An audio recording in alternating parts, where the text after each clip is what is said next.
Halo semuanya, perkenalkan nama saya Imadi Gede Suantara dengan NIM 1900301313. Kali ini saya akan menjelaskan tentang konsep lead time. Nah, langsung saja yang pertama, apa itu lead time?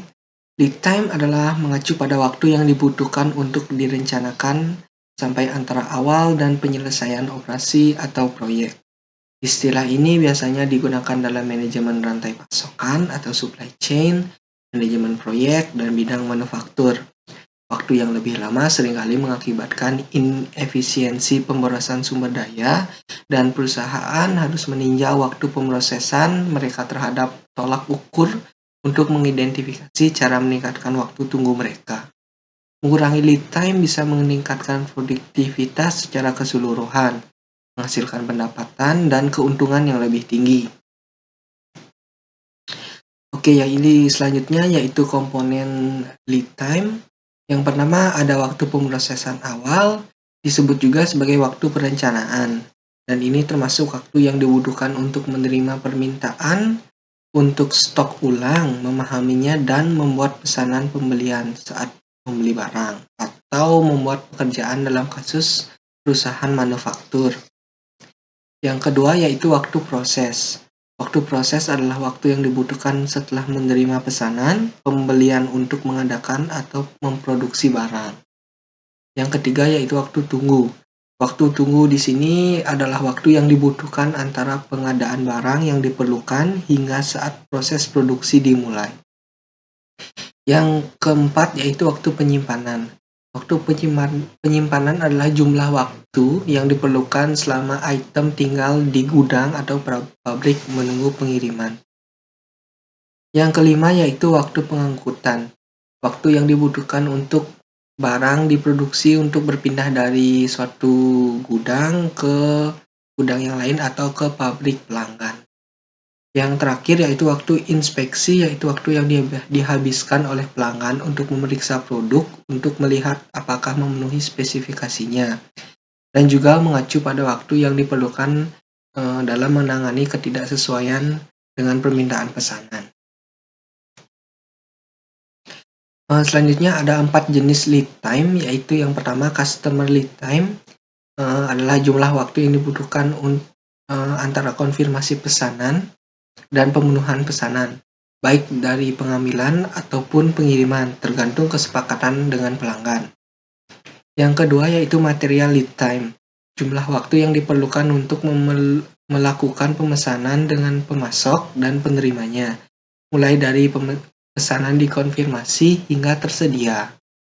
Yang ketiga yaitu factory or production lead time, atau disebut juga jumlah waktu yang diperlukan untuk membangun dan mengirimkan produk jika semua bahan sudah tersedia. Selanjutnya yang terakhir yaitu cumulative lead time, jumlah waktu yang diperlukan dari pesanan yang dikonfirmasi hingga pengiriman produk jika harus memesan semua bahan. Dalam kasus di sini jika tidak ada bahan yang tersedia. Ini merupakan penjumlahan antara material lead time dengan factory or production lead time. Selanjutnya, apa perbedaan antara factory or production lead time dengan cycle time? Nah, cycle time adalah jumlah waktu yang dibutuhkan untuk menyelesaikan suatu siklus atau tindakan. Penyelesaian tugas tertentu dari awal hingga akhir. Lebih khusus lagi, itu adalah waktu yang terukur menjelaskan seberapa sering suatu bagian diselesaikan oleh proses tertentu. Sementara factory atau production lead time adalah jumlah waktu yang diperlukan untuk membangun dan mengirimkan produk jika semua bahan tersedia.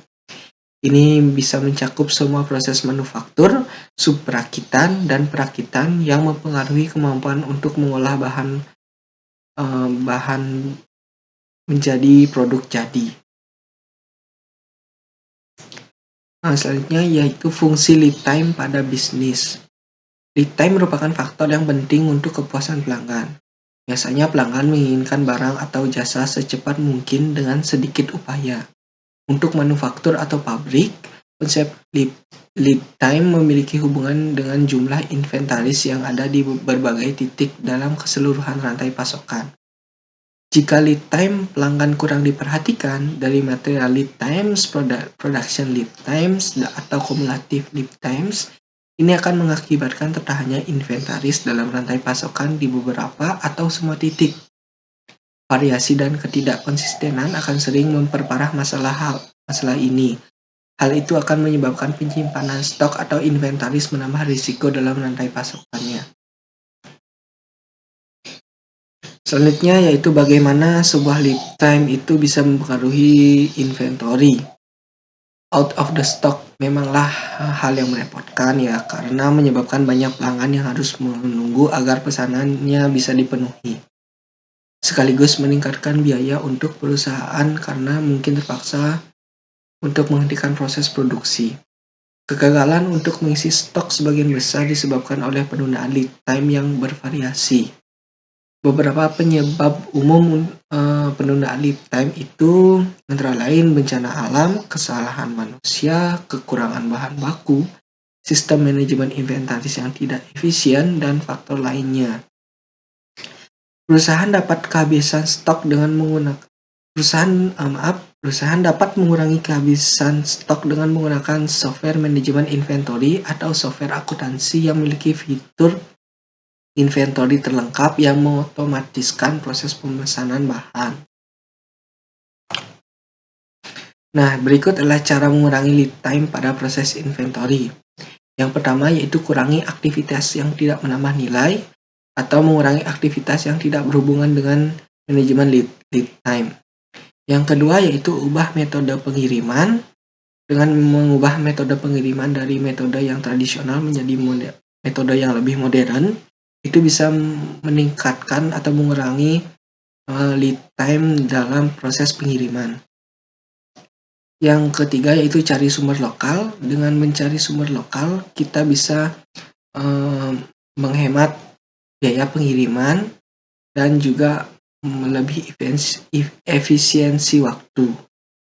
Yang keempat yaitu integrasi vertikal, yaitu dengan cara mencari pemasok yang dapat langsung memproduksi barang mentah menjadi barang siap pakai. Hal ini dapat mengurangi